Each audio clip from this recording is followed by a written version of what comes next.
E aí, tudo bem? Estamos dando sequência agora a mais uma leitura bíblica. No vídeo de hoje a gente vai continuar o texto de Mateus, mas antes eu queria relembrar um pouquinho o que a gente viu no último vídeo, que é a respeito da genealogia de Jesus. E eu não sei se você se lembra ou conhece dos seus avós, bisavós, ali para trás. Eu não lembro. Eu conheço meus avós, mas os pais deles e os avós deles, eu não faço a menor ideia de quem seja, mas aqui Mateus resolveu colocar 42 gerações para trás de Jesus. E por que isso? Né? Por que ele não parou em 10 gerações, em 20, 30? Né? Ele foi até Abraão, né, para falar da descendência de Jesus. Eu acredito que é porque ele queria enfatizar duas pessoas em especial nesse texto, nessa genealogia. A primeira delas é Abraão, né, que por onde começa o relato da genealogia que Mateus faz. Por que Abraão? Né? Porque ele é a quem Deus prometeu um filho, né, e que a partir da descendência dele as famílias da terra seriam abençoadas.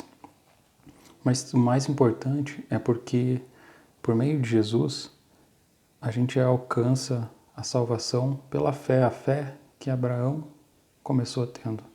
Ele é chamado de o pai da fé, e não é por acaso que o autor aqui ele resolve começar por Abraão, porque a vinda de Jesus à terra e todo o propósito de Deus começou pela fé manifestada por Abraão, uma fé extraordinária. E depois outra pessoa que é bem marcante aqui na genealogia de Jesus é Davi. O Davi, ele foi o rei, e o homem segundo o coração de Deus. E esses dois personagens, eles trazem muito daquilo que Jesus representa.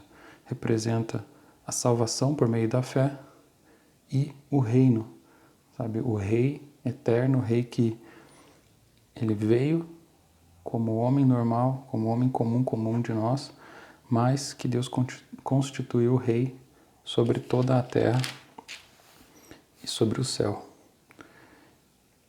E é por esse motivo que eu entendo que Mateus tenha enfatizado tanto e trazido a genealogia de Jesus desde Abraão, passando por Davi, então chegando a Cristo. E dando sequência na nossa leitura, no versículo 18 de Mateus capítulo 1, ele descreve o nascimento de Jesus Cristo. Ele fala assim: foi assim o nascimento de Jesus Cristo. Maria, sua mãe, estava prometida em casamento a José, mas antes que se unissem, achou-se grávida pelo Espírito Santo. Uma situação um pouco constrangedora se fosse nos nossos dias, Eu acredito que até naquela época. Imagine um cara noivo, sabe, preparando o casamento, preparando tudo para ter uma festa e tudo mais, e de repente, dias antes do casamento, ele recebe a notícia de que a esposa está grávida. E não grávida de uma forma natural ainda, mas uma forma sobrenatural, grávida pelo Espírito Santo. E até então, o Espírito Santo não era algo que todo mundo tinha contato, que era algo comum, que qualquer um poderia experimentar uma manifestação como essa. Era igual, digamos, a fórmula de Bhaskara, que você aprendeu, e eles lá também tinham aprendido que o Espírito Santo existia, aprendeu quando era pequeno, mas raramente se usa. Mas naquela época era assim. O Espírito Santo ele tinha poucas manifestações. Inclusive, aqueles personagens que a gente falou agora há pouco, Abraão e Davi, eles foram alguns dos poucos que tiveram essa intimidade, esse conhecimento do Espírito Santo, tiveram algumas manifestações. Mas aqui, José, pense na notícia que ele recebeu pouco antes de se casar, que a esposa dele estava grávida, a noiva dele estava grávida. E no versículo 19 fala assim: por ser José, seu marido, um homem justo e não querendo expô-la à desonra pública, pretendia anular o casamento secretamente. Poxa, o cara ia anular o casamento, né? Como que ele era justo? Coisa estranha. Mas naquela época a lei dizia assim que se uma jovem parecia grávida, ela era condenada à morte, né? Não casada, né? Estava prometida em casamento, então ela ia ser condenada à morte. Então ele tomou a responsabilidade de que se ele a abandonasse, se ele anulasse secretamente o casamento, ela não seria injustiçada, não seria tomada como uma mulher que desonrou o casamento, que engravidou sendo ainda solteira ou como noiva, mas ele tomaria, sabe, a culpa, né, de ter engravidado e fugido. Então, ele aqui foi um cara que ele tomou essa responsabilidade, esse pensamento, ele falou, puxa, eu não quero expô-la, ainda mais porque o filho, né, veio por meio do Espírito Santo. E na sequência, ali no versículo 20, fala que depois de ele ter pensado nisso, planejou isso, um sonho apareceu. Por meio de um sonho, um anjo do Senhor falou com ele, né, e disse, José, filho de Davi, não tema receber Maria como sua esposa, pois o que nela foi gerado procede do Espírito Santo. Olha que interessante. Ele falou José, filho de Davi. Por que ele precisou falar isso? Né? Por que ele falou filho de Davi? Ele só podia ter falado Zé. É o seguinte, né? Pode casar com Maria, tá? Não, mas ele enfatizou José, filho de Davi. Por quê? Ele estava querendo chamar a atenção de José que aquela criança, ela não era simplesmente filho dele. Ele estava vindo de uma descendência real e ele estava vindo na terra para ser rei. No versículo 21, continua, ela dará à luz um filho e você deverá dar-lhe o nome de Jesus, porque ele salvará o seu povo dos seus pecados.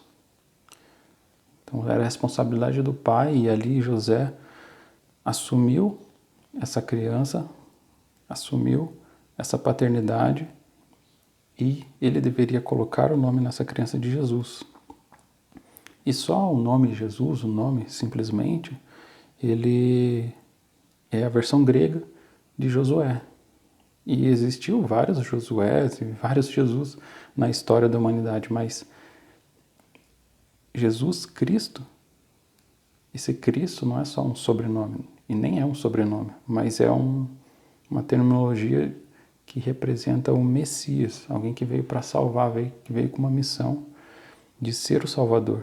Né? E aqui é descrito que o anjo, né, falou para José, porque ele salvará o seu povo dos seus pecados.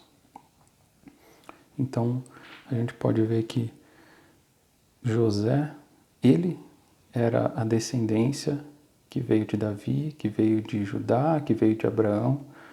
Não foi Maria que era descendente.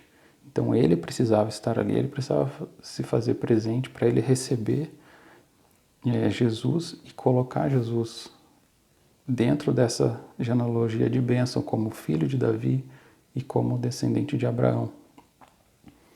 Então olha a importância que José teve como pai, terreno para Jesus. E no versículo 22 fala, tudo isso aconteceu para que se cumprisse o que o Senhor dissera pelo profeta. A virgem ficará grávida e dará à luz um filho, e o chamarão Emanuel, que significa Deus conosco. É interessante que ao longo, né, do livro de Mateus, e a gente vai ver daqui para frente, várias vezes é mencionado assim, para que se cumprisse o que o Senhor dissera pelo profeta, ou conforme estava escrito, né, e outras variações desse tipo de termo. Assim, né, e porque Mateus ele quer trazer a memória do povo judeu e a nossa memória, né, nos dias de hoje, que Jesus é o herdeiro, ou é a resposta das promessas de Deus do Antigo Testamento. O Antigo Testamento, para quem não sabe, a Bíblia é dividida em Antigo Testamento e Novo Testamento, ou Antiga Aliança, Nova Aliança. E Mateus é o primeiro livro, o primeiro evangelho dessa nova aliança, do Novo Testamento. Então, Deus quer deixar claro que tudo aquilo que ele falou no Antigo Testamento, ele não está anulando no Novo. A vinda de Jesus, e esse é o tema para um próximo vídeo, em algum momento a gente vai falar mais sobre isso, que Jesus veio para cumprir tudo aquilo que estava sendo dito a respeito dele, tanto, desde Gênesis, passando pelos profetas, passando por Salmos, e ele veio para cumprir a lei, para nos abrir um caminho que veio da fé e que nos leva a um reino, de amor. E na sequência, ali no versículo 24 do capítulo 1 de Mateus, conta que ao acordar, José fez exatamente o que o anjo do Senhor lhe tinha ordenado e recebeu Maria como sua esposa. E no versículo 25 fala que ele não teve relações com ela até que a criança nascesse e ele lhe pôs o nome de Jesus. Então eu queria finalizar esse vídeo de hoje, trazendo para nós que Jesus é sim da descendência de Davi, da descendência, de Abraão, que Jesus estava lá desde Abraão, desde Davi, desde o dia que ele nasceu na terra, há 2000 e tantos anos atrás, e Jesus está aqui hoje, nos nossos dias, porque Jesus é atemporal, ele é Deus, e ele quer manifestar as bênçãos dele, a fé, por meio da fé, ele quer manifestar o reino dele nas nossas vidas nos dias de hoje. Então esse era o recado que eu queria deixar para vocês hoje. Deus abençoe e até o próximo vídeo.